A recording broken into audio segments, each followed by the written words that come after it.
यहाँ पर धम्मपद संघ ने जिन लोगों को आचार्य बनाया है, तो आचार्य बन जाने के बाद अब उनके कंधों पर भारत में धम्म प्रचार की जिम्मेदारी आ पड़ी है। इसीलिए आज मैंने ये सेशन रखा है, ये मैंने अनुरोध किया संघ से कि आज इस प्रकार के जो है एक प्रश्न उत्तर का जो कार्यक्रम जो है रखा जाए। मन से जो संदेह उत्पन्न होते हैं, ऐसा नहीं है कि सामने से प्रश्न आते हों, हमारे भीतर भी मन में कई प्रकार के संदेह उत्पन्न होते होंगे धम्म के प्रति जो है, लेकिन श्रद्धा के वश होकर या किसी और कारण से हम वो प्रश्न जो है उपस्थित नहीं कर पाते हैं और उन प्रश्नों के उत्तर नहीं जान पाते हैं, संदेहों को मिटा नहीं पाते हैं। इसलिए एक तरह से अंधश्रद्धा के तहत ही हम जो है धम्म का आचरण करने के लिए मजबूर हो जाते हैं, विवश हो जाते हैं। तो जितने भी हमारे आचार्य जिन्होंने आचार्य की परीक्षा पास की है, जो बोर्ड गठित किया गया 5 आचार्यों का, उन्होंने उनकी सही तरीके से परीक्षा ली और यह पाया कि अब जो है आचार्य बनने के लायक हैं, तब उन्हें जो है आचार्य घोषित किया। तो अब जो प्रचार की जिम्मेदारी आ पड़ी है, जब समाज में निकलेंगे मतलब निकलते तो रोज़ ही हैं, अब उस विशेष उद्देश्य को मन में बैठा कर निकलेंगे और उस तरीके से हम चर्चा करेंगे। जब भी चर्चा करेंगे तब जो है सामने से भी प्रश्न आएंगे, तो उन प्रश्नों का हम किस तरह से जवाब दें, यह प्रत्येक आचार्य को सीखना चाहिए, आना चाहिए। आचार्य का कोर्स कंप्लीट कर लिया हमने, वो बहुत अच्छी बात है। अब व्यवहारिक जो कोर्स है उसको भी हमें कंप्लीट करना चाहिए, उसको भी जानना चाहिए। सुन रहा हूँ आप लोगों को। प्रश्न यह था कि जब हम जो आचार्य बन गए हैं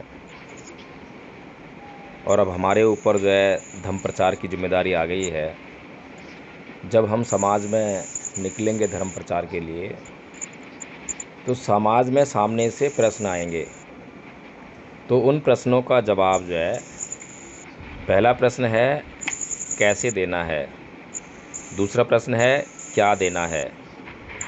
ये दोनों बातें बड़ी महत्वपूर्ण हैं। मेरा एक प्रश्न है कि क्या कोई व्यक्ति फसल उगाना चाहे और उसके पास भूमि ना हो, तो क्या हवा में वह फसल उगा सकता है क्या? जिस प्रकार से बिना भूमि के फसल नहीं उगाई जा सकती और उस फसल का उपभोग नहीं किया जा सकता, उसी प्रकार से हमें सोचना पड़ेगा, विचारना पड़ेगा कि भूमि क्या है। हमने 44 मिनट तक जो है एक आदमी को बुद्ध का धम्म दूसरे धर्मों से कैसे भिन्न है, यह बताने का प्रयास किया। 44 मिनट नहीं, पूरे एक दिन समझा सकते हैं, 2 दिन बोल सकते हैं धम्म के ऊपर, धम्म के गुणों का बखान कर सकते हैं। लेकिन बिना भूमि के फसल कैसे उगेगी? और हम चाह रहे हैं कि फसल उग जाए और फसल का उपभोग भी कर लें, ये हमारी इच्छा है। लेकिन भूमि नहीं खोज रहे हैं, भूमि के बिना जो है फसल कैसे तैयार होगी। उसी प्रकार से जो जवाब हमने दिए, तो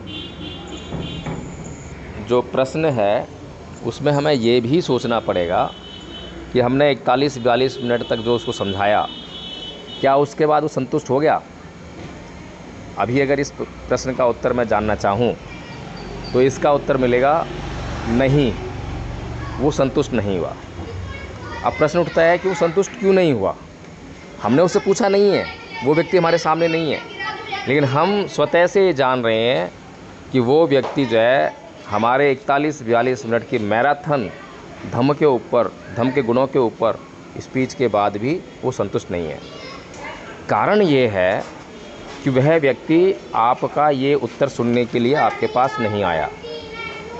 तो हमें सबसे पहले जो है, इतनी देर हमने मेहनत की, सबसे पहले हमें ये जांचने का प्रयास करना चाहिए था कि क्या वास्तव में वो आपसे जो है बुद्ध के धम्म के बारे में जानने के लिए आया है, या फिर बस अपना जो है कुछ आड़ा तिरछा सवाल लेकर आया है, बहस करने आया है, आपको उलझाने आया है। तो इस बात की हमें जांच करनी चाहिए थी। सबसे पहले हमें ये जानना चाहिए था कि भाई आप जो धर्म की बात कर रहे हैं या धम्म की बात कर रहे हैं तो आप क्या समझते हैं, पहले उसकी मन की बात लेनी चाहिए कि उसको कितनी जानकारी है। अगर वो धर्म को जो है परिभाषित कर दे, धर्म के बारे में बता दे, यही है वो भूमि जो है जिसकी मैं बात कर रहा था। भूमि मतलब हम लोग पहले ये जानकारी ले लें कि हमें कहाँ पर काम करना है और कितना काम करना है, ताकि व्यर्थ में जो है हमारी एनर्जी वेस्ट ना हो और सामने वाले के भी हमें ख्याल रखना है कि सामने वाले की भी एनर्जी बेकार ना जाए, ये ख्याल रखना है। बेशक जो है वो गलत आदमी है, गलत मानसिकता लेकर आया है, लेकिन अगर हमें पहले ही मालूम पड़ जाए कि वो इस लेवल का आदमी नहीं है, इस स्तर का आदमी नहीं है, या फिर वह सुनने के लिए तैयार नहीं है, सुनाने के लिए आया है, और उसकी अगर ये जिज्ञासा है कि वो आपको सुनाना ही चाहता है, आपकी सुनना ही नहीं चाहता और कुछ भी ग्रहण करने के योग्य नहीं है, पात्रता ही नहीं है, तो आप केवल उसकी सुने, धैर्य रखकर, सहनशील बनकर, और सुनने के बाद पहले आप जो है भूमि तैयार करें सुनाने की। जब आपके लिए सुनाने की भूमि तैयार हो जाए, जब आपको लगे कि हाँ अब वो व्यक्ति जो है आपको सुनने के लिए तैयार है और जो आप कहेंगे उसको ग्रहण करने के लिए भी तैयार है, तब ये बात आती है कि अब उसे क्या बताया जाए। उससे पहले केवल मानसिकता की जांच। अब हमारे आसपास जो समस्याएं हैं वो समस्या यही है कि समस्या कुछ और है, इलाज कुछ और कर रहे हैं। समस्या की प्रकृति को जान ही नहीं रहे हैं और बार बार हम जो है चीख चीख कर बोल रहे हैं कि हम बुद्ध के धम्म को जानते हैं। हम जो है जानते हैं कि भगवान बुद्ध ने 4 आर्य सत्य दिए हैं। दुख है, दुख का कारण है, दुख का निवारण है, दुख का निवारण करने का एक मार्ग है, ये 4 आर्य सत्य हैं, ये अच्छी तरह जान लें। लेकिन बार बार जो है हम समस्याओं को हल क्यों नहीं कर पा रहे हैं, अपने समाज में सुख शांति और समृद्धि को क्यों नहीं स्थापित कर पा रहे हैं, क्या कारण है, उस पर हम जो है चर्चा नहीं कर पा रहे हैं, समझ नहीं पा रहे हैं। कारण सिर्फ एक ही है, मैं बार बार बताता आया हूँ, क्योंकि हमारी जो दृष्टि है वो सम्यक दृष्टि नहीं है। सम्यक दृष्टि नहीं मतलब वो जो नाना प्रकार के विकारों से बाधित है। अब नाना प्रकार के विकारों से अगर हमारी दृष्टि बाधित है तो जो चीज़ जैसा है उसको हम वैसा नहीं देख पा रहे, उसके यथार्थ स्वरूप को नहीं देख पा रहे हैं।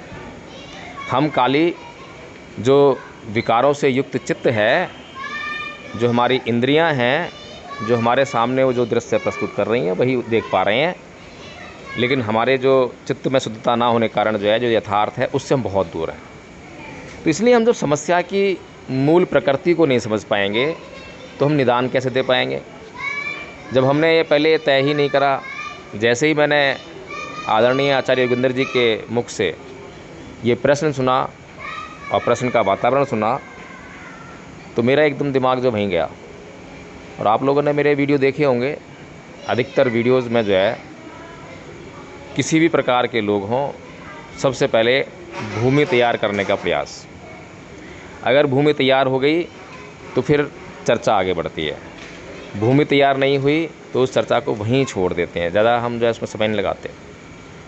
तो ये जो जिम्मेदारी है धम्म प्रचार की, धम्म के बारे में बताने वाले तो बहुत से लोग हैं, बहुत बड़े बड़े लोग हैं, बड़े बड़े विद्वान हैं, लेकिन फिर भी सबसे जो मूल कार्य है, सबसे ज़्यादा ज़रूरी कार्य जो यही है कि पहले जो है अपनी बातों को धम्म को बताने के लिए भूमि तैयार करें, सामने वाले को तैयार करें कि वो हमें वास्तव में सुनना चाहता है या सुनाने की नियत से आया। जैसे कि मैंने आपको एक कहानी भी सुनाई थी कि एक व्यक्ति जो है बुद्ध के पास 3 समय आता है, एक नहीं आता बल्कि 3 व्यक्ति आते हैं, सुबह आता है, दोपहर को आता है, शाम को आता है।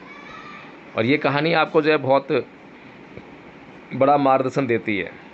कहानी घटित हुई या नहीं हुई मैं नहीं जानता, लेकिन बहुत बड़ा मार्गदर्शन है। मार्गदर्शन है कि प्रश्न क्या होता है, प्रश्न क्या होना चाहिए और अवधारणा क्या होती है।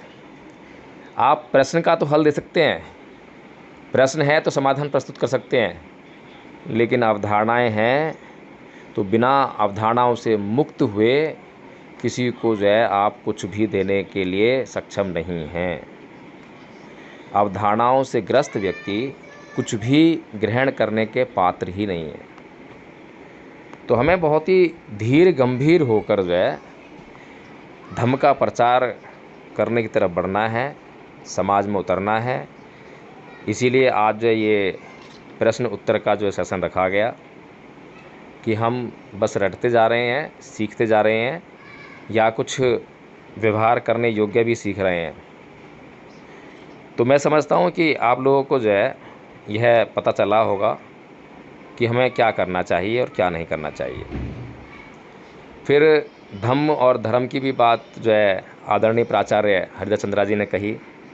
धम्म और धर्म के ऊपर जो है पूरा पाठ भगवान बुद्ध और उनका धम्म में दिया गया है, और उस पर मैं विशेष प्रकाश डाल चुका हूँ, बता चुका हूँ कि धम्म और धर्म, जहाँ तक भाषा का अंतर है तो कोई फ़र्क नहीं पड़ता, चाहे आप उसको धर्म कह लो चाहे धम्म कह लो। लेकिन जब उसकी क्रिया, उसके व्यवहार की बात आती है तब बहुत बड़ा फ़र्क नज़र आता है। यानी कि जब एक हिंदू जिसे धर्म कहता है तो वो बुद्ध का धर्म और बुद्ध का धम्म नहीं है। जिसे एक मुसलमान धर्म कहता है या मजहब कहता है तो वो बुद्ध का धम्म और धर्म नहीं है। एक ईसाई जिसको रिलीजन कहता है, धर्म कहता है, तो वो बुद्ध के लिए जो है धर्म या धम्म नहीं है। हमें बिल्कुल स्पष्ट होकर जो है इन बातों को समझ लेना चाहिए कि भाषाई अंतर भी है और गुणवत्ता, व्यवहारिक अंतर भी है। तो इसलिए जो है हमें शब्दों के जो माया जाल से बचना चाहिए, शब्दों का प्रयोग किस लिए होता है ये समझना चाहिए। और धम्म प्रचार करने जब हम निकलें तो सबसे पहले हमें दूसरों का असेसमेंट करने के लिए जितना अधिक हो सके उतना उनको सुनें। जितना अधिक उनको सुनेंगे उतना हम उनको समझ पाएंगे। हमारे पास प्रथम वर्ष का कोर्स है, बहुत मामूली कोर्स है। किसी ने तो 3 दिन में ही कोर्स कंप्लीट कर लिया है, किसी ने 1 महीने में कर लिया है, किसी ने 2-4 महीने में कर लिया है। बहुत बड़ा कोर्स नहीं है। ऐसे लोग हैं जो बौद्ध धर्म पर सालों साल से स्टडी कर रहे हैं। आदरणीय पूजनीय भंते जी आपके बीच में आए थे, देखिए कितना धम्म की नॉलेज है। तो हम अगर बिना किसी को जाने, सामने बैठा हुआ आदमी धम्म की बहुत भारी भरकम नॉलेज लिए हुए है और हम उसको धम्म सिखा रहे हैं, तो बताइए हम जो अक्लमंद हैं या मूर्ख हैं? वो तो हमारे मज़े लेगा, खूब अंदर ही अंदर जो आनंद को मज़े लेगा कि भाई किसे समझा रहा है, क्या बात कर रहा है। अभी मैं एक रिश्तेदारी में गया तो वहाँ पर हमारा एक रिश्तेदार आया, उसे पता नहीं है कि क्या रिश्तेदारी है और क्या नहीं है, कुछ नहीं मालूम। मैंने उससे चर्चा की थोड़ी सी जो है संविधान के बारे में। मैंने आर्टिकल 21 के बारे में चर्चा करी। भाई आर्टिकल 21 जो है कुछ बातें करता है, तो बोलता है कि आपको क्या पता आर्टिकल 21 क्या है। अब मैं क्या जवाब देता उसका जो है। मैं समझ गया कि ये आदमी जो है बात करने योग्य ही नहीं है, असभ्य आदमी है जिसको तमीज़ ही नहीं है। अगर ये जानने की कोशिश करता, समझने की कोशिश करता, मतलब चर्चा बहुत कुछ होती जो बैकग्राउंड में है। इसीलिए मैंने वो नाप लिया कि हाँ ये व्यक्ति जो है बात करने योग्य भी नहीं है। तुरंत वहाँ मैंने बातचीत समाप्त करी, मैंने आगे बातचीत नहीं करी। तो इसलिए जो है धम्म प्रचार अगर सीखना है तो वो भी बुद्ध से ही सीखना पड़ेगा। बुद्ध केवल पात्र व्यक्तियों को ढूंढ रहे हैं और पात्र व्यक्तियों को दे रहे हैं। जिनको ज़रूरत है उनको दे रहे हैं।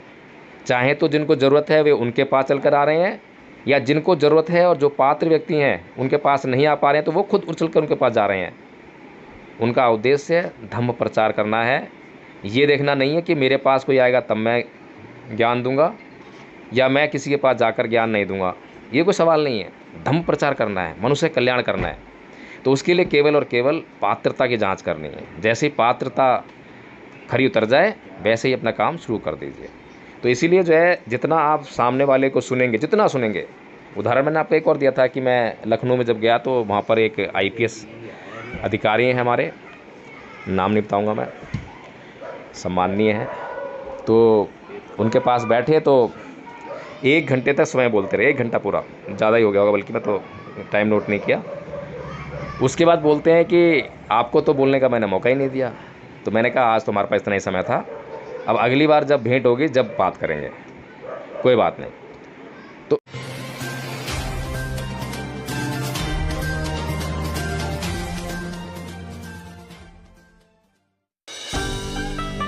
बदलाव कर पाया हूँ और अपने जीवन के साथ साथ अपने परिवार के सदस्यों का भी बदलाव कर पाया हूँ।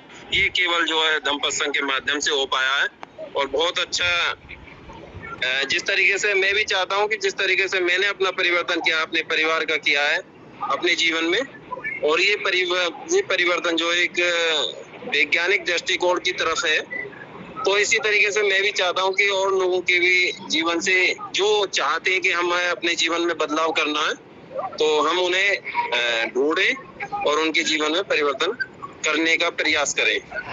वकील साहब जी है, वकील साहब जी ने पढ़ाई की है और उनको बोलने का भी बहुत अच्छा तजुर्बा है। हमसे ज़्यादा सीखे हैं, हमसे ज़्यादा जानकारी हासिल है। हमने जो शब्द रखे शॉर्ट में रखे, जानो छानो मानो, वो गलत नहीं है और छोटे शब्दों में कोई समझ नहीं पाता। इसीलिए आदरणीय वकील साहब जी बहुत सारी बातें रख करके समझाने का प्रयास करते हैं, बताने का प्रयास करते हैं। इसी वजह से लोग समझ जाते हैं, और हमने शॉर्ट में बताना चाहे तो नहीं समझ पाए जी। किया गया था और मेरे सामने भी आया था, लेकिन मैंने हर संभव प्रयास किया, क्योंकि धम्म सत्संग के माध्यम से जो भी मैंने अभी तक सीखा है उसके अकॉर्डिंग मैंने उत्तर देने का प्रयास किया उन्हें। लेकिन फिर भी मैं उस प्रश्न को आपके समक्ष रख रहा हूँ जो उन्होंने किया था मुझसे। एक वीडियो देखने के बाद में उन्होंने, आदरणीय वकील साहब जी की वीडियो देखने के बाद में मेरे पास कॉल किया था और बहुत गुस्से में उन्होंने जो ये प्रश्न किया था कि आप ऐसी बातें फैलाते हैं, और तो मैं उस प्रश्न को रखता हूँ। उन्होंने प्रश्न किया था कि बौद्ध धर्म जो है और धर्मों से अलग कैसे है, लेकिन मैंने उन्हें जवाब दिया था कि हम जो बौद्ध धर्म है वो साइंटिफिक तरीके से वैज्ञानिक दृष्टिकोण पर जो है बात करता है, किसी आडंबर को मानने के लिए बाधित नहीं करता है। वो हम जो है इसमें समझाने का ये प्रयास करते हैं कि आप उस बात को तब मानिए जब आप उसे ठीक समझें। मैंने इस तरीके से उन्हें जवाब देने का प्रयास किया था, लेकिन फिर भी वो बहुत ज्यादा उसमें गुस्से में थे। लेकिन मैं जितना मुझसे हो सका मैंने जवाब दिया। लेकिन मैं चाहता हूँ आप सब आदरणीय आचार्य एक बार मार्गदर्शन करें इस पर कि कैसे हम जो है, यदि इस तरीके की कॉल आती है तो कैसे उनका जो है जवाब दें हम। जी, मैंने अपनी बात रखी। आचार्य राम भाव जी कांडे जय, आप बताएं प्राचार्य जी। जी बहुत बहुत साधुवाद।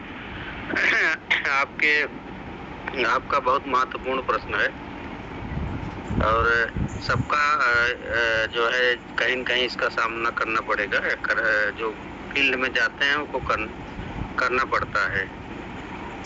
तो मैंने इस प्रश्न का उत्तर जो मैंने दिया धम्म सत्संग में जुड़ने के बाद, ये जो धम्म है, जो बुद्ध का मार्ग है, वो मानव के इसी जन्म में उसके कल्याण हेतु जितने भी रास्ते हैं सभी इसी में मौजूद है। और अन्य धर्मों में मानव के पिछले जन्म की बात या अगले जन्म की लालसा में ऐसे भी कर्म करवाए जाते हैं जो पाखंड में या कह लीजिए अवैज्ञानिक, अतार्किक और मौलिक नहीं होते। यही मैंने उनका उत्तर दिया था। संक्षेप में मैं यही कहना चाहूँगा कि मतलब बौद्ध धर्म जो है वैज्ञानिक और है बौद्ध धर्म की जो है, मेरी बात को मानिए ही। और वो तो एक आता है कि आपके तर्क पर, आपके बुद्धि विवेक पर और मतलब अगर खरा उतरता हो तब मानिए, नहीं तो मत मानिए। और मानिए तब जिसमें आपको लाभ भी हो, जो मेरा मानना है। बाकी वकील साहब आप बताएं। जी आदरणीय आचार्य जी, सबसे पहले हम आचार्य अशोक जी से कहते हैं कि आप जो है उसके विषय में लिख लिया है और सुन लिया है कि बौद्ध धर्म सबसे अलग क्यों है। इसमें बौद्ध धर्म की बात है या धम्म की बात है। धम्म का अर्थ होता है धारण करना, जो हमारी सच्चा मार्ग है, धारण करना होता है।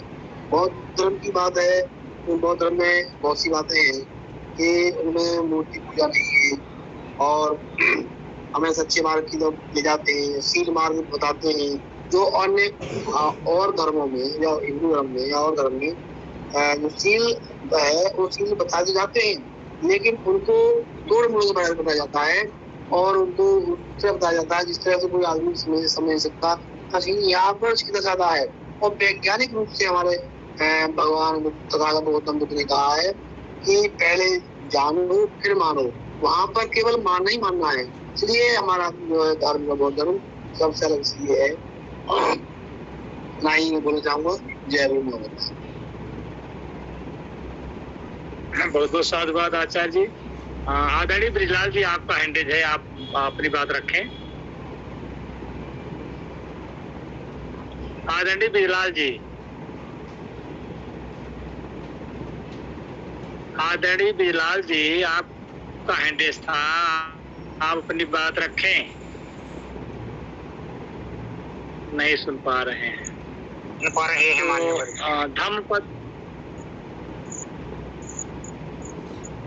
जी मान्यवर सुन पा रहे रखें आप। जी जी ठीक अपनी बात रखिए आदरणीय। बाद में कर लूंगा मैं बात, आगे बढ़ने दो कार्रवाई में बाद में रखूंगा। जी चलिए जी आदरणीय, बहुत बहुत साधुवाद। शॉर्ट में यही है, जानो छानो मानो।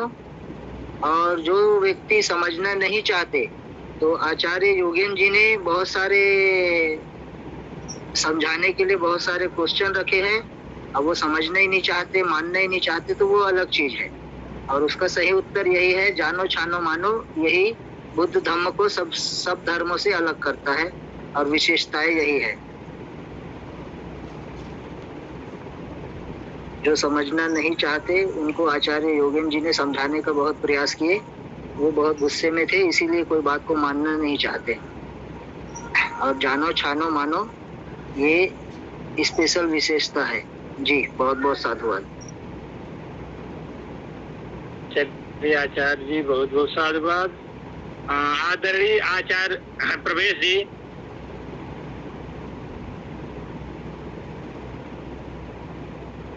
आदरणीय आचार्य प्रवेश जी,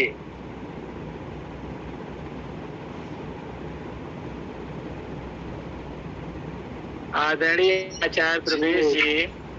जी आदरणीय जी, आप अपनी बात रखें। जो प्रश्न है। जी आदरणीय जी, सर्वप्रथम तो इसमें ईश्वरवादिता नहीं है और समानता है। बाकी अन्य धर्मों में असमानता है और कहीं न कहीं एक पर्टिकुलर एक ईश्वर या एक निश्चित नायक को जो है निश्चित किया हुआ है। सत्य है, झूठ नहीं है और जाति व्यवस्था नहीं है।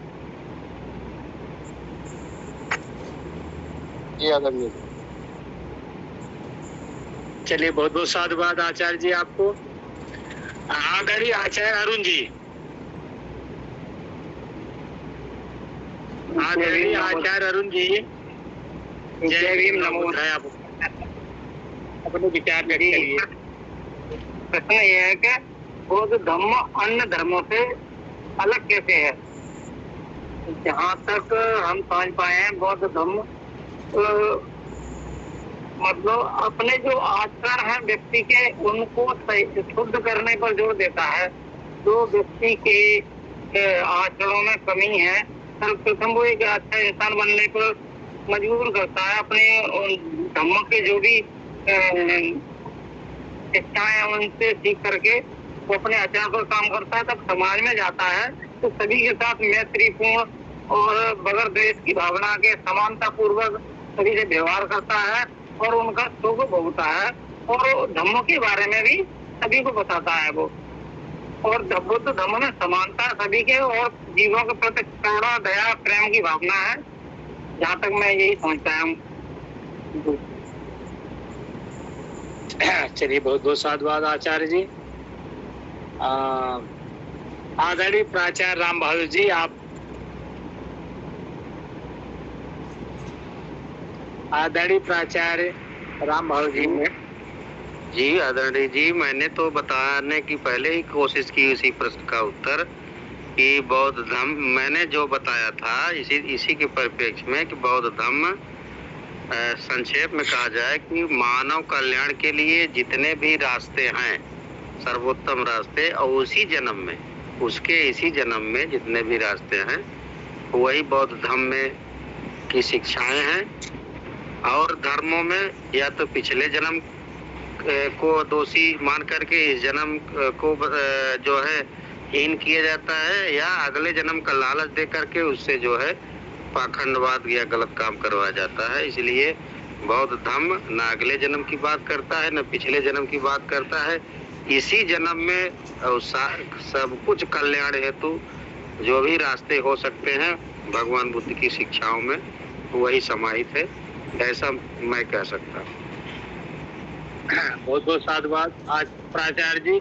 सही, यही सही है, यही सही चीज है। और धर्मों में तो स्वर्ग नरक आत्मा परमात्मा तमाम जो है ढोंग पाखंड रहता है, लेकिन बौद्ध धर्म में ये सारी चीजें नहीं देखने को आपको मिलेगी। जो मिलेगा वो वैज्ञानिक तर्क पर खरा होगा। तो यह मेरा भी मानना है। आदरणीय धम्मपद से आचार्य जी आप अपनी बात रखें, आपका हैंडेज है। जी आदरणीय, बहुत बहुत साधुवाद। मैं एक बार फिर से बोलना चाहूँगा, जो बाबा साहब जी ने बहुत अतः प्रयास से सभी धर्मों का विश्लेषण करके, सभी धर्मों को पढ़ करके, सीख करके उन्होंने सबसे बेस्ट धर्म चुना, बुद्ध का धम्म। और हम जो जितने भी यहाँ जुड़े हैं हम सब अंधभक्त है, बाबा साहेब के कहे अनुसार बुद्ध में गए हैं, उसके बाद सीखने का प्रयास कर रहे हैं। पहले बुद्ध के धम्म में जा चुके हैं, अब उसका विश्लेषण कर रहे हैं, सीख रहे हैं। हम तो पहले अंधभक्त में गए हैं बाबा साहेब के कहने पर। जी बहुत बहुत साधुवाद आचार्य जी। और जो आचार्य प्राचार्य हैं जिनको हम देख नहीं पा रहे हैं वो अपनी बात रखें हैंड रेज करके।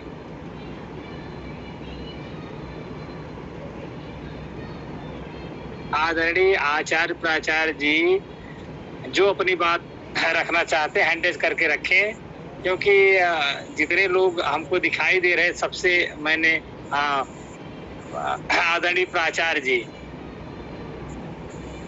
आदरणीय प्राचार्य जी आप आ गए हैं।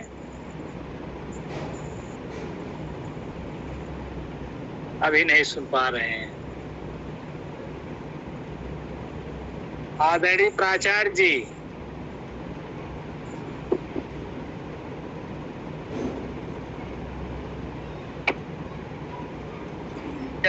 बोले आदेश करें।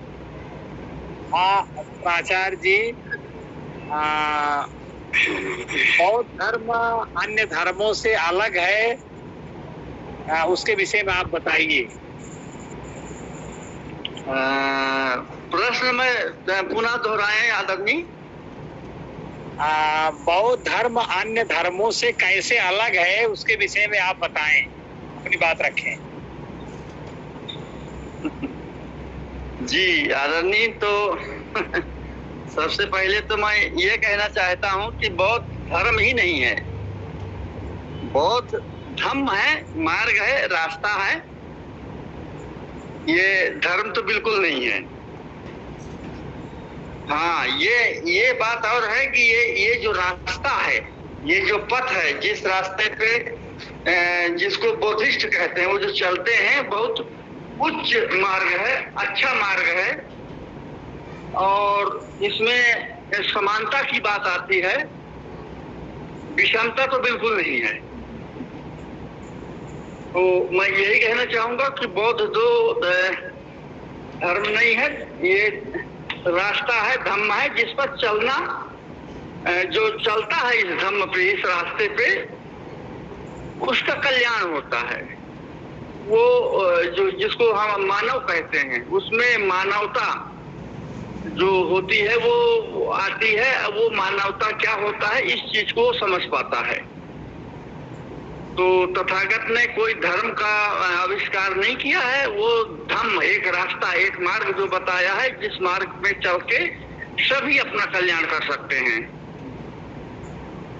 प्राणी मात्र जो है, जो मनुष्य है, वो अपना कल्याण कर सकते हैं और करते हैं।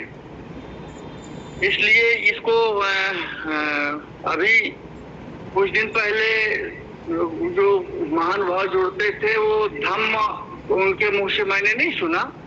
जब भी कहे तो बौद्ध धर्म ही उनके मुंह से सुना मैं। जबकि बौद्ध धर्म नहीं होता है, धर्म और धम्म में अंतर होता है। धर्म में क्या होता है कि धर्म में आप धर्म ग्रंथ जो होते हैं उनको नकार नहीं सकते, उसको उसकी अपमान या अवहेलना नहीं कर सकते, उसको आपको मानना है, वो सही लिखा है, गलत लिखा है, इस पर आप टीका टिप्पणी नहीं कर सकते। लेकिन जो धम्म होता है, ये एक वैज्ञानिक टेम्परामेंट जो इंक्रेज करने की बात करती है, अपने सोच को आगे ले जाती है, अपने सोच को अग्रसर करने की बात,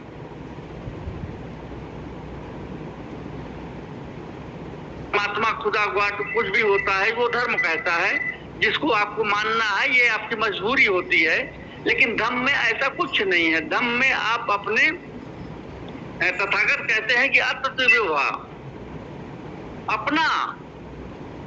अपने विचार से, अपने तर्क बुद्धि से, अपने विवेक से अगर आप कोई काम करते हैं तो आप मानव हैं, सही मायने में मानव हैं। अब अगर आप किसी के बात पे चलते हैं, किसी कोई अगर कह दिया कि ये सही है, उस पर आप विवेक नहीं करते हैं, तर्क नहीं करते हैं, अपना बुद्धि नहीं लगाते हैं, कोई कह दिया कि ये क्रिएटर है, ये सब कुछ करता धरता है, और आप उसको मान लेते हैं आंख बंद करके, तो ये धर्म की परिभाषा होती है। लेकिन धम्म ऐसा नहीं कहता है। धम्म कहता है कि अत दीपो भव, अपना दीपक खुद बनो, खुद विचार करो, खुद सोचो, खुद समझो, तब उस पर कार्य करो, जिसे धम्म कहते हैं।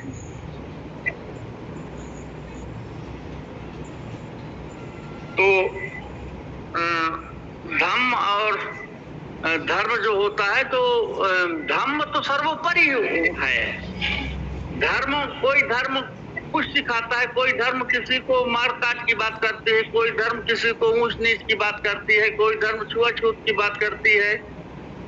तो लेकिन जो धम्म है, ये इक्वलिटी में विश्वास करता है, बराबरी की बात करती है, एकता की बात करती है, समता की बात करती है, समानता की बात करती है, इसीलिए वो धम्म है।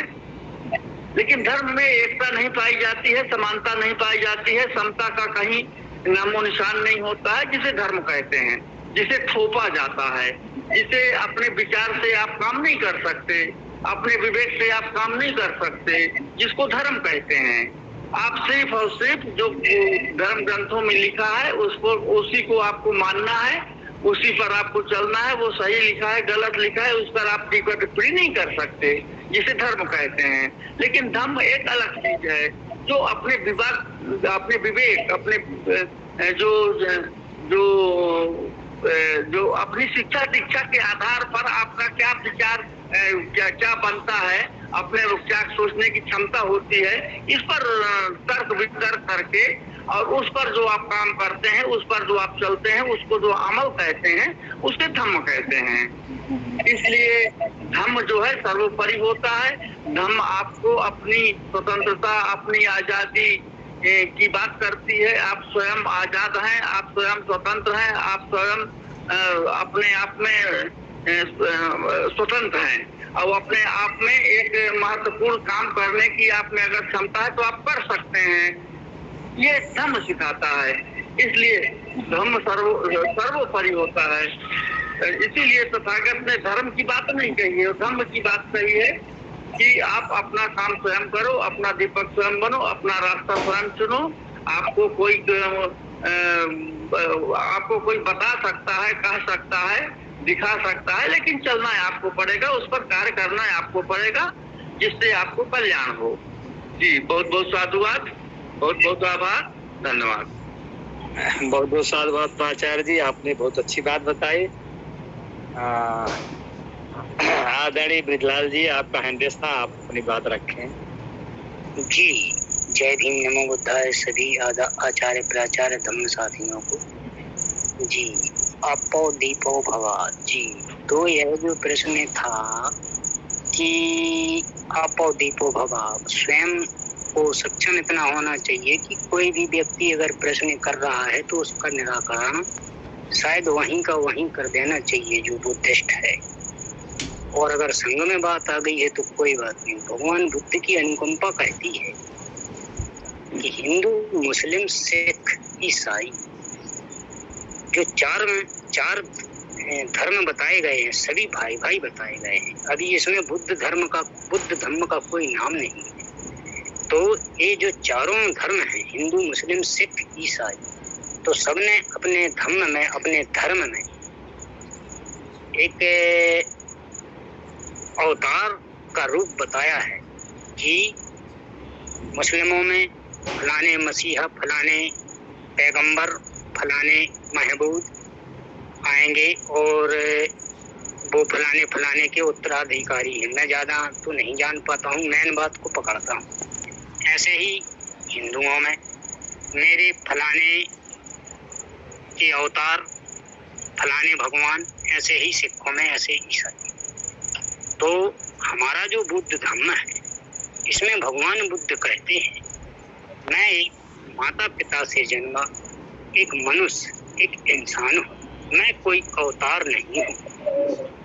जो अवतार होने वाले ही पढ़ पा रहे हैं कि उसमें हिंसा ना करना, राग ना करना, द्वेष ना करना, चोरी ना करना, ये तो बातें धम्म में हैं, लेकिन मेन मुख्य बातें हैं जो शायद यही है जो अवतार बताते हैं, भगवान बताते हैं। वह धम्म और धर्म का भेद नहीं समझ सकते।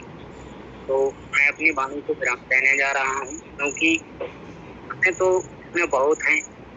इसमें भगवान बुद्ध कहते हैं, चाहे कोई कितना भी अपराधित करने की कोशिश करे, उसके लिए अपन किसी भी प्रकार से ताड़ना यानी दंडित नहीं कर सकते। अपने पास मात्र एक ही चीज है, क्षमा। तो क्षमा करना ही इस धर्म में सिखाया गया है। बाकी अन्य धर्मों में कोई क्षमा गति नहीं है, कोई किसी भी प्रकार की रुकने वाली स्थिति नहीं है। मैं अपनी वाणी को विराम दे रहा हूँ। मैंने तो यही समझा है कि जय। चलिए बहुत बहुत साधुवाद। आदरणीय धम्मपद से आचार्य जी बोले, अपनी बात रखें। जी आदरणीय जितने जब जुड़े हुए सदस्य आदरणीय आचार्य प्राचार्य जी ने जो सुझाव रखे हैं, उनमें आचार्य योगिन जी से जानना चाहूंगा कहाँ पर आपको संतुष्टि मिली या कहीं पर संतुष्टि नहीं मिली। तो आगे वकील साहब जी अपनी बात रखेंगे। इसके पहले हम आचार्य विकास मेश्राम जी, आपको अपनी बात रखने के लिए कहा गया था, लेकिन आपने तो संचालन शुरू कर दिया। ये जो कि संघ की जो नियम है उसके अनुरूप नहीं है। कृपया संचालक महोदय से माफ़ी मांगें आप जो इस बात के लिए। आपको जो प्रश्न रखा गया है, जो आचार्य योगेंद्र जी ने संघ के सामने उपस्थित किया है, उस प्रश्न का उत्तर देने के लिए आपको कहा गया है। संचालन तो ऑलरेडी आचार्य ओम प्रकाश जी कर रहे हैं। जी आदरणीय जी, मैं संचालक जी से माफी मांगता हूं और मैंने अपनी बात रखा है हैंड रेस करके। जी बहुत बहुत साधुवाद। चलिए बहुत बहुत साधुवाद। आदरणीय आचार्य प्रेम नारायण जी अपनी बात रखें। जी आचार्य जी को संचालक महोदय जी की अनुमति से मैं कहना चाहता हूँ कि हम फंसे हैं दो शब्दों में, बुद्ध धम्म और धर्म। तो हमारे महापुरुषों ने संसार में सुख प्राप्त करने के लिए, सब सुखी रहें, इसके लिए अनेक तरह के देशनाएं दी। सर्वप्रथम भगवान तथागत गौतम बुद्ध ने हमें देशनाएं दी। उन्होंने पहले तो खुद पे अभ्यास किया, खुद पे अभ्यास करने के बाद उन्होंने वो वहां तक पहुंचे जो उन्हें प्राप्त करना था। जो कुछ उन्होंने प्राप्त किया, उसके बाद उन्होंने संसार में सारे प्राणियों के लिए जो देशनाएं दी, वह तथागत बुद्ध का धम्म है। लेकिन जो चतुर चालाक लोग होते हैं, उन्होंने हमारे महापुरुषों के जो शिक्षाएं थी, जो देशनाएं थी, जो अनुभव थे समाज हित के लिए, प्राणी मात्र के लिए हित में थे, तो उन्होंने चतुराई से उनको नष्ट करने के लिए एक धर्म की स्थापना करी। धर्म को स्थापित करके उन्होंने तमाम तरह के अनुष्ठान और क्रियाकलाप जैसे यज्ञ करना और तमाम प्रकार की जो अपने स्वार्थ के हित में उन्होंने रचनाएं की, हमारे महापुरुषों को काउंटर करने के लिए। तो हमारे महापुरुषों ने हर हमेशा सब जीवों के लिए बात करी है। जो अन्य धर्म है, जैसे पहले बुद्ध धर्म ही था, उसके बाद हिंदू धर्म तो अगर बनो है, शायद है कि 1100 ईस्वी के समथिंग, अच्छा 700-800 900 ईस्वी के समथिंग से। उसके पहले ईसाई, उसको आज 2000 वर्ष हो गए। ईसाई, यहूदी और मुस्लिम, पारसी, जैन और तमाम प्रकार के जो धर्मों का एवोल्यूशन हुआ, निर्माण हुआ, जो पहले नहीं थे, जो बाद में जो चतुर चालाक लोग हैं उन्होंने किया। तथागत बुद्ध के धम्म से सारे प्राणियों को, जितने जीव संसार में हैं, सबको समता, बंधुता, न्याय, प्रेम, सारी चीजों का उद्बोधन है। उनके द्वारा जब तक बौद्ध धर्म इस भारत में रहा, भारत से विदेशों में गया, तो तब तक सब में सुख समृद्धि रही। आज देखो वर्तमान स्थिति में जितने हिंदू धर्म के लोग हैं, मान रहे हैं, तो कई प्रकार के छलावा में पल रहे हैं। तो भाई को भाई से प्रेम नहीं है, भाई को भाई नहीं सवारा, माँ बाप को बेटा नहीं सवारा, और बेटा को माँ बाप नहीं पसंद है, क्योंकि उनकी पूर्ति बढ़ गई है, तो उनकी पूर्ति नहीं होती है। तो हमारे महापुरुषों ने इस पर स्टडी करी है और संसार को सुखमय जीवन जीने के लिए सारी योजना बना, वही धर्म है। इतना ही मैं जानता हूँ, जान सका हूँ। आचार्य जी, प्राचार्य जी, सभी को जय भीम, नमस्ते। बहुत बहुत साधुवाद आचार्य जी। शक्ति का हैंडेस था, आप अपनी बात रखें आदरणीय।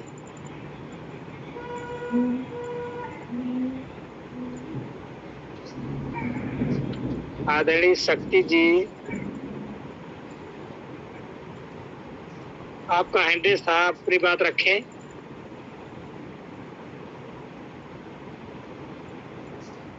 आदरणीय शक्ति जी, आपका हैंडेस था, अपनी बात संघ के सामने रखें।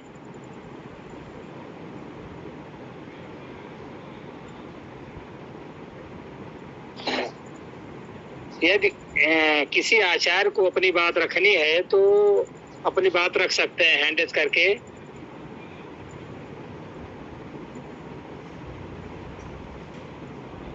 हाँ, रोहित जी अपनी बात रखें, आचार्य रोहित जी अपनी बात रखें। जी, जय भीम नमो बुद्धाय सभी को। अच्छा प्रश्न उठाया है कि बौद्ध धर्म कैसे भिन्न है बाकी धर्मों से। तो धर्म और धम्म में तो प्राचार्य जी ने थोड़ा सा डेफिनेशन बता ही दिया कि धर्म क्या है और धम्म क्या है, लेकिन प्रश्न ये है कि भिन्न कैसा है। तो भिन्नता सिर्फ एक शब्द पे है इस तथागत के पूरे धम्म का, और दूसरे धर्मों का जो भिन्नता है सिर्फ एक शब्द पे है पूरी भिन्नता। अगर आप पूरा विश्लेषण करें और पूरा पढ़ ले, पूरी स्टडीज करें, तो सिर्फ एक शब्द भिन्न करता है जो कि बाकी धर्मों में आपको ढूंढने से भी नहीं मिलेगा, और वो है सिर्फ और सिर्फ विद्या, नॉलेज।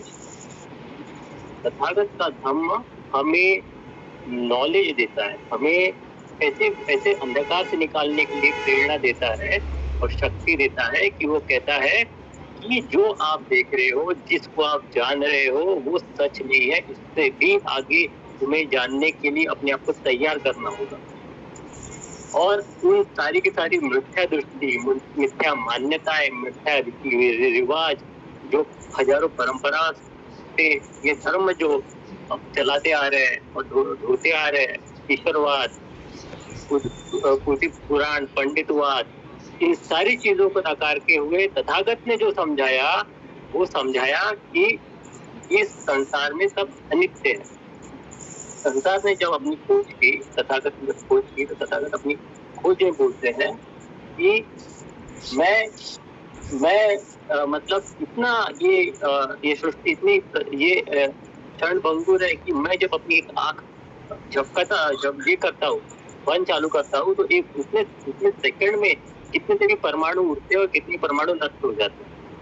परमाणु की बात करने वाला इस दुनिया में पहला जो कोई व्यक्ति हुआ वो तथागत, जो आज साइंस हमें दिखा रहा है कि हर एक चीज परमाणु से बनी हुई है।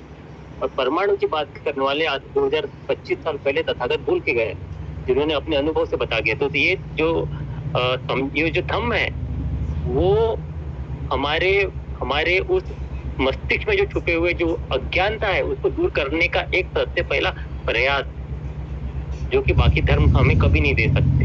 जो बाकी धर्म क्या देंगे कि आप पहले तो भगवान को मानो, भगवान को में बिलीव करो, भगवान को बिलीव करने के बाद फिर आप अपनी इच्छाएं उनके पास रखो, और तब जाके फिर उसी मान्यताओं में, उसी पागलपन में अपना पूरा जिंदगी गुजार दो। लेकिन तथागत क्या सिखाते हैं अपने धर्म में? तथागत सिखाते जागरूकता, तथागत सिखाते हैं जो 5 जो इंद्रिय है हमारी, उसके प्रति होने वाली जो व्यवहार है वो कैसा प्रतिक्रिया करती है, कैसे विषय उत्पन्न करती है, हमारे मन में जो उत्पन्न होती है उसकी वजह से क्या प्रतिक्रिया होती है, उसकी वजह से क्या परिणाम होते हैं, तथागत ये सिखा रहे। और उससे फिर हमें जो ज्ञान प्राप्त होता है वो उससे जो ज्ञान जो नॉलेज हमें मिलता है, उससे हमें पता चलता है कि आगे का संसार है क्या, इस संसार की सच्चाई क्या है। तो तथागत समझाना चाहते हैं कि इस संसार की सच्चाई को तुम जान जाओ। अगर हम इस संसार की सच्चाई को हम जान गए तो अपने आप अपने जीवन से, और जो भी जो बोलते हैं ना, ये जन्म चक्र का जो चक्र है, जो ये हमारे वैचारिक चक्र है, जो जन्म चक्र के भव चक्र में हम फंसे हुए हैं, तो ये जन्म चक्र के जो भव चक्र है या फिर अपने दुखों से निकल जाओगे तुम, अगर इस सच्चाई को तुमने जान लिया। तो तथागत का जो मार्ग है एक तरह से हमें अज्ञानता से ज्ञान की ओर ले जाने वाला मार्ग है। यही एक डेफिनेशन जो है, अज्ञानता से ज्ञान की ओर ले जाने वाला मार्ग, यही डेफिनेशन है जो पूरे के पूरे धर्म को रिप्रेजेंट करती है, जो कि बाकी के धर्म को नहीं करती। अगर आप देखिए, जो बाकी के धर्म आपको ज्ञान से अज्ञानता की ओर ढकेलेंगे, वो बोलेंगे कि नहीं आप ये उपवास करो, इस तरह का व्रत करो। क्रिश्चियनिटी में भी आप देखिए, आप फादर में बिलीव करो, बाद में फिर आपको भगवान ईश्वर चंगाई देंगे, तो आप कैसे प्रेयर्स करो, उसी में लोग लगे हुए हैं। आप मुसलमान लोगों में भी देखिए, और जूस है और सब लड़ाई झगड़े। तथागत का ऐसा धर्म है कि इन चीजों में बिलीव ही करने की बात नहीं करता है। वो करता है कि इन चीजों निकलो और सबसे पहले अपने ऊपर होने वाले जो अपनी आपके वैचारिक चीजों में जो चीजें हो रही है, आपके मन में जो चित्त में जो उत्पन्न हो रहा है, उसको आप जानो, उसको समझो, जागरूक होकर समझो, तब आप समझ पाओगे कि आखिर हो क्या रहा है, आखिर ये संसार बना कैसे और संसार में है क्या। तो ये जो खोज है, ये बहुत बड़ी खोज है जो तथागत ने करके दिखाया। तो ऋषि को समझना है अज्ञानता से ज्ञान की ओर का मार्ग, तो ये रिप्रेजेंट करता है और ये परिभाषित करता है तथागत ने।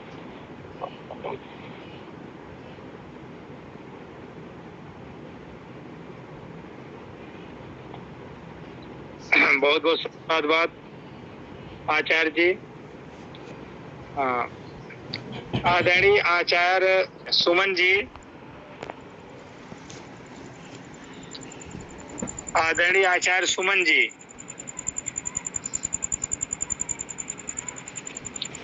आदरणीय आचार्य सुमन जी नहीं सुन पा रहे हैं। आदरणीय संघ नायिका जी, आदरणीय संघ नायिका नीरज जी,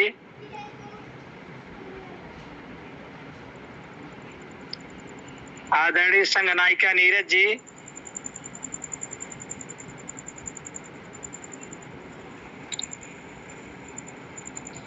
जो भी आचार्य अपनी बात रखना चाहते हैं हैंड रेज करके अपनी बात रखें।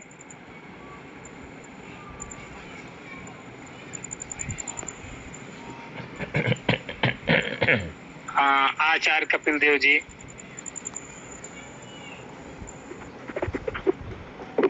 सभी को जय भीम, नमस्कार। मैं तथागत के मतलब ज्ञान के बारे में ये कहना चाहूँगा। हर एक चीज मतलब जो सोचने से हमें बुद्धि प्राप्त होती है, वही धम्म है। जो सही को सही दिखाता है वही धम्म। बस यही मैं कहना चाहूँगा। चलिए, बहुत बहुत साधुवाद।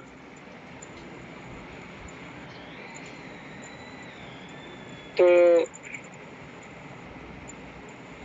जो आचार्य छूटे हैं, अगर अपनी बात रखना चाह रहे हैं तो हैंड रेज करके अपनी बात रख सकते हैं। जो भी आचार्य छूटे हुए हैं, अपनी बात रखना चाहते हो तो हैंड रेज करके अपनी बात रख सकते हैं।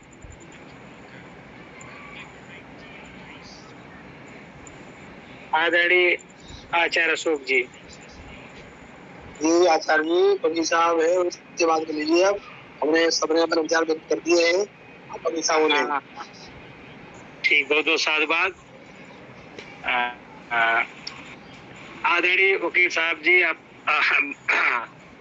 अपनी बात रखें, बताएं हम लोग को कुछ बात इसके विषय में। जी बहुत बहुत साधुवाद, धन्यवाद एवं आभार संघ का।